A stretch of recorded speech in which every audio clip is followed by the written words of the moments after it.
বাংলাদেশ সেনাবাহিনীর ইতিহাসে এক অভাবনীয় দৃশ্য। এই প্রথম কোনো সেনা প্রধানকে দায়িত্ব পালনরত অবস্থায় সুন্নতি দাড়ি রাখা অবস্থায় দেখা যাচ্ছে।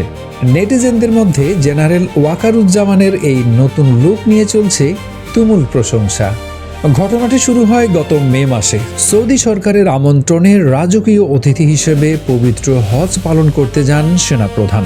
হজ শেষে গত 1 জুন দেশে ফেরার পর থেকেই তার মুখে দাড়ি দেখা যায়। তবে 10 জুন আন্তর্জাতিক জাতিসংঘ শান্তিরক্ষা দিবসের অনুষ্ঠানে প্রথমবারের মতো প্রকাশ্যে এই লুকে দেখা দেন তিনি। বিশ্লেষণে দেখা যায়, স্বাধীনতার পর এখন পর্যন্ত বাংলাদেশে 18 জন সেনাপ্রধান দায়িত্ব পালন করেছেন, কিন্তু দায়িত্ব পালনকালীন অবস্থায় নিয়মিত দাড়ি রেখেছেন এমন নজির গত 53 বছরে আর কারো ক্ষেত্রে দেখা যায়নি। সেই হিসাবে জেনারেল ওয়াকারুজ্জামান এক অনন্য ইতিহাস সৃষ্টি করেছেন। তবে শুধু লুক নয়, তার পেশাদারিত্ব এখন বিশ্বজুড়ে প্রশংসিত। গত জুলাই অগাস্টের গণ অভ্যুত্থানের উত্তাল সময়ে সেনাবাহিনীকে পেশাদার অবস্থানে রাখা এবং দেশের আইন শৃঙ্খলা পরিস্থিতি স্বাভাবিক করতে তার নেতৃত্ব ছিল অগ্রগণ্য।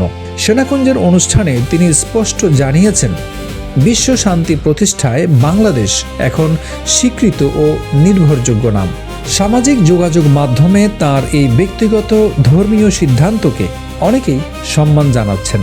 আলেম সমাজের মতে এই পরিবর্তনকে পারস্পরিক সহনশীলতা ও শ্রদ্ধার সাথে দেখা উচিত। সামরিক নেতৃত্বের এই নতুন রূপ দক্ষিণ এশিয়ায় বেশ বিরল এবং ইতিবাচক। দেশের ইতিহাসে 18তম এই সেনা প্রধানের নতুন লুক এবং তার দৃঢ় নেতৃত্বকে আপনি কিভাবে দেখছেন? কমেন্টে আপনার মতামত জানাতে পারেন।